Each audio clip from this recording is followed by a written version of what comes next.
City of Jaipur, capital of Jaipur state, unquestionably the most colorful of all the cities in India.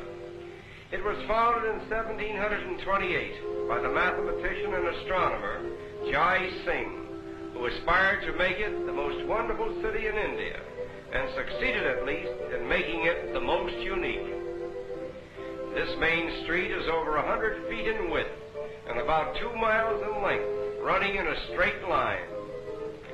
In addition to being purely oriental in its atmosphere, Jaipur is one of the cleanest and most prosperous cities in India. The buildings are all painted in one uniform color, a rose pink, which reflects a soft and fascinating light. The shops run along both sides of the street, each being a single cell in a continuous arcade.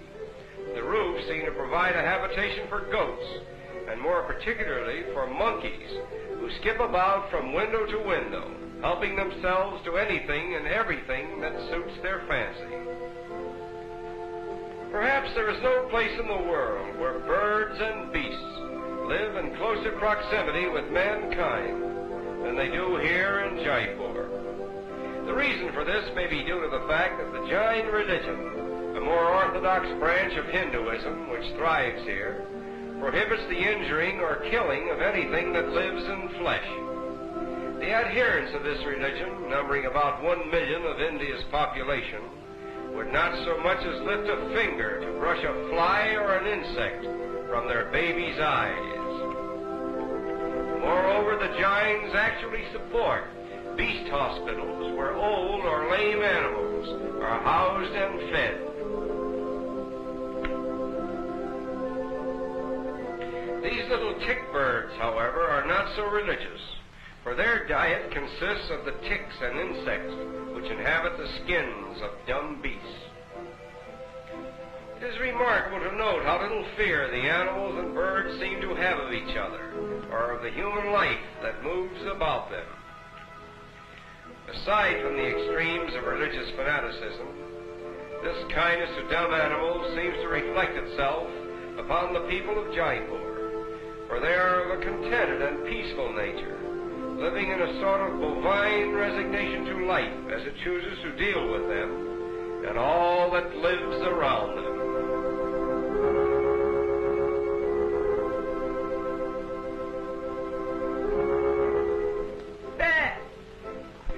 No one has been able to prove just where the proverbial Ark of Noah anchored with its cargo of animals, but if we may be permitted to venture our guess, we would say Jaipur.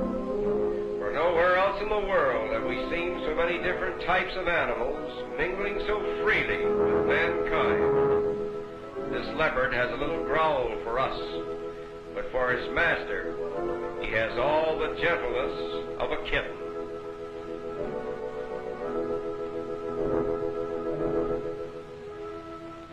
On the road to Amber, the former capital of Jaipur, we are reminded of the facetious remark, "When better bullock carts are built, India will build them." And now we arrive at the deserted city of Amber, where we will go for a ride on the Maharaja's elephant.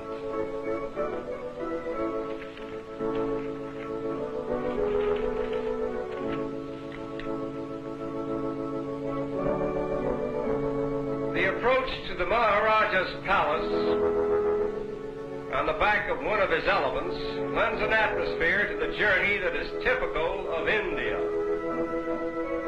Our route takes us along one of the oldest roads in the world, leading from Jaipur through Amber and on to Delhi, a road over which has passed in sumptuous procession through centuries of time Mughal emperors, Maharajas, princes, dancing girls, and countless other phantoms of Oriental splendor, only to be supplanted in this day by groups of curious tourists from lands that were undiscovered when Amber was at the zenith of its power and glory.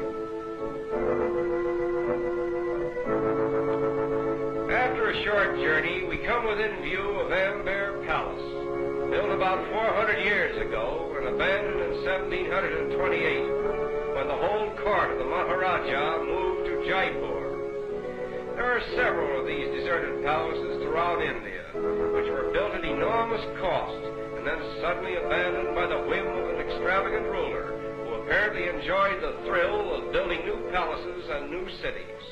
The silence and repose of Amber is now emphasized by the wild peacocks, which are prone to inhabit the abandoned habitats of men.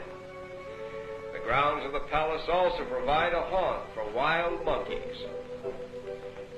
It seems strange that with his uncanny resemblance to man, the monkey should have found almost no use in connection with human life, save to satisfy curiosity and to provide certain bits of information in man's search for the so-called missing link. Look closely and you will see an occasional baby monkey clinging to its mother.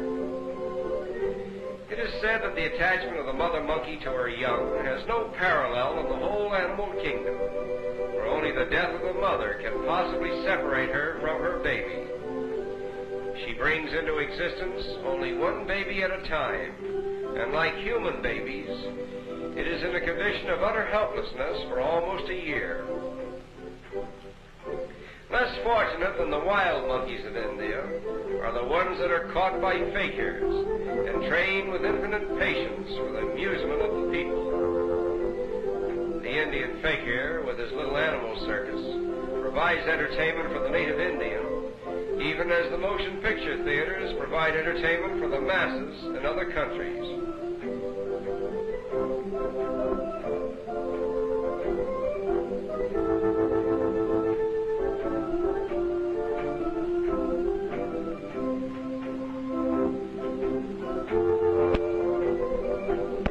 Attention! The camel cart of His Highness, the Maharaja of Jaipur. Whoa! Of all the strange accidents, imagine a couple of camels dropping in on you during your Sunday drive. Fortunately, no one was seriously injured. After a moment of adjustment, the automobile and the camel cart go their respective ways, little the worse for their experience. Nevertheless, this strange accident illustrates with a moral the fact that automobiles are out of place in Jaipur. Somehow it seems a pity that one little remote corner of the earth, where man and bird and beast live in perfect harmony with each other, could not be spared the encroachments of the machine age. And it is with this thought that we say farewell to colorful Jaipur.